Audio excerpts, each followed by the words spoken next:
Si vous pouviez choisir entre le côté lumineux et le côté obscur de la force, lequel choisiriez-vous? Perso, en attendant de faire ce choix, j'ai décidé d'apprendre 5 compétences de l'univers Star Wars inspirées des deux côtés de la force. Ces compétences, elles sont dans 2 catégories différentes.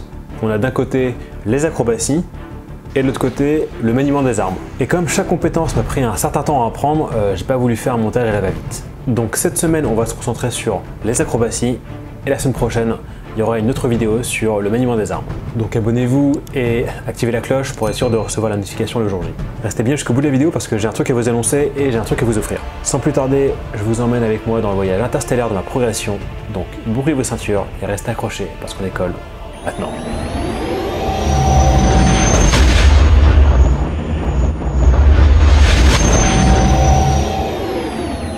Alors, pour les acrobaties, je me suis uniquement inspiré du côté obscur et j'ai choisi en particulier un personnage, Dark Maul. Dark Maul a toujours été, à mes yeux, l'un des personnages les plus cool de l'univers Star Wars. Il est mystérieux, il est acrobatique, il est super stylé, et du coup il est très vite devenu l'un de mes personnages préférés de Star Wars. Dans cette vidéo, je m'intéresse à 3 acrobaties que Dark Maul fait dans La Menace Fantôme, qui sont le Keep Up, le Butterfly Kick et le Butterfly Twist. Ok, donc maintenant on va essayer le Keep Up et du coup je vais m'entraîner directement là-dessus puisque c'est pas trop dur. Si je retombe sur le dos, je tomberai de pas très haut, donc au pire ça me fera pas très mal.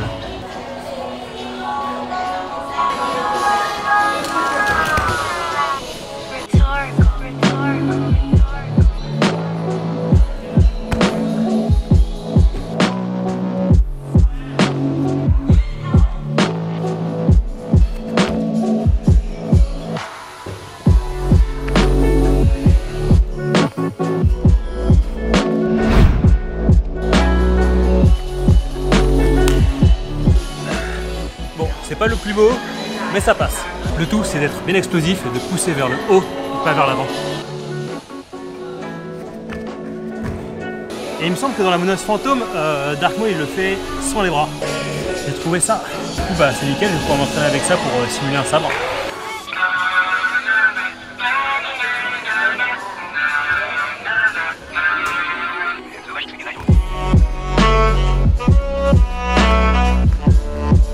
Dégueulasse, mais t'es sans les mains.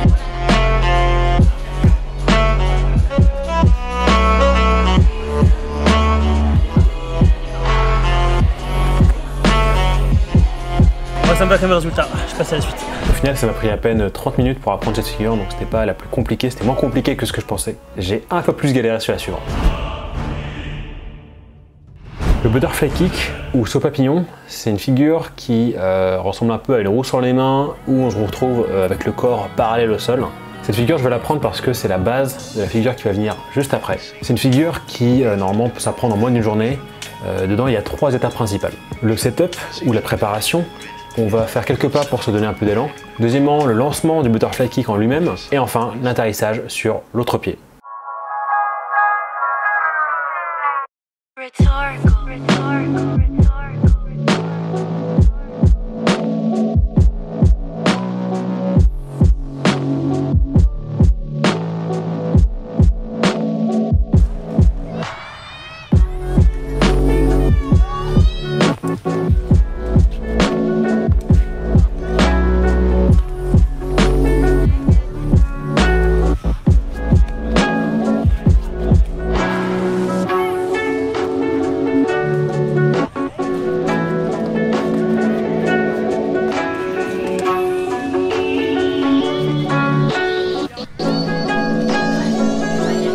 C'est clairement pas le plus beau des Butterfly Kicks, mais techniquement c'en est un. C'est un peu compliqué par la suite parce que comme je voulais reproduire la figure de Dark Maul où lui le faisait avec son sabre laser, je me suis mis un bâton dans les mains. J'ai eu beaucoup plus de difficultés à garder mon équilibre et le lancer confortablement.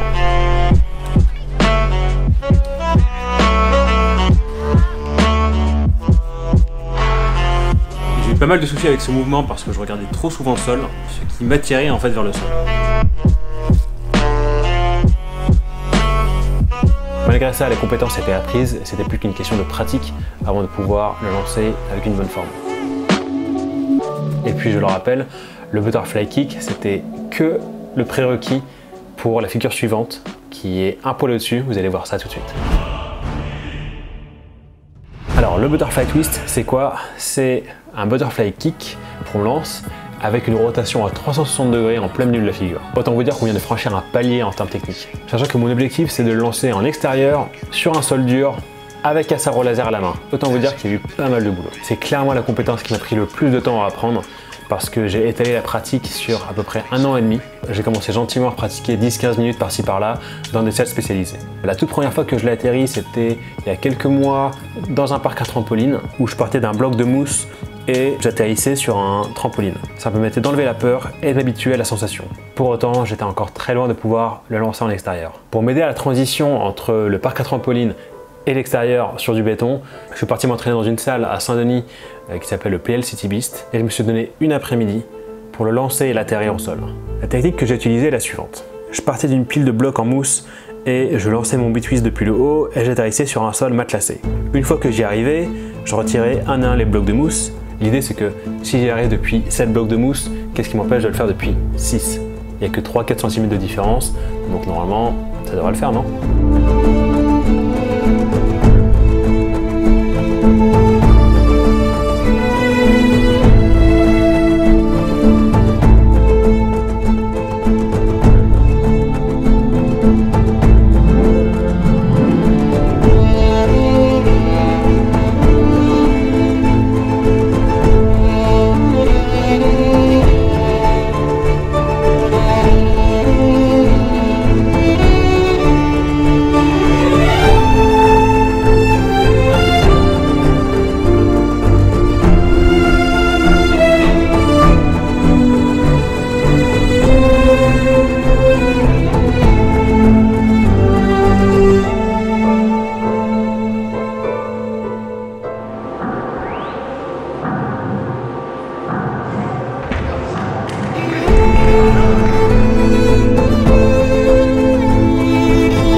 Une fois que j'ai réussi, j'étais refait, mais j'ai fait l'erreur de me reposer un peu sur mes lauriers et j'ai mis en pause la pratique de cette figure pendant quelques mois. Du coup, un jour, j'ai voulu le relancer et j'ai pas réussi. Et je me suis rendu compte que j'avais totalement perdu la confiance. Il m'a fallu 2 bonnes grosses sessions pour réussir à le replaquer au sol.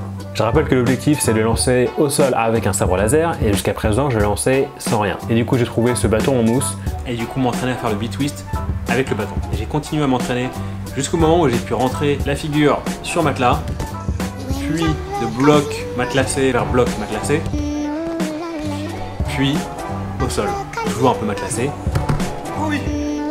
puis sur l'herbe.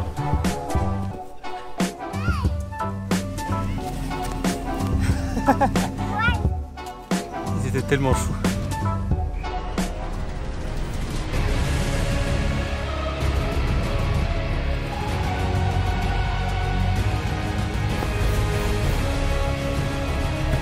Oui.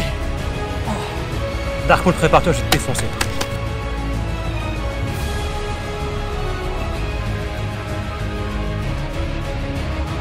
Quelques jours plus tard, j'ai fini par le lancer en extérieur, sur un sol dur, avec un sabre laser. Mais je suis un peu sadique et je vais vous inviter à voir la deuxième vidéo la semaine prochaine pour voir le résultat. Le truc, c'est que je ferai une démo entre les armes et les acrobaties, donc c'est pour ça que je garde ça pour la semaine prochaine. Du coup, vous savez ce qu'il reste à faire. Pour aujourd'hui, à cause de Dark Maul, c'est clairement le côté obscur qui l'emporte. Mais le combat n'est pas terminé et je compte sur vous pour établir l'équilibre dans la force.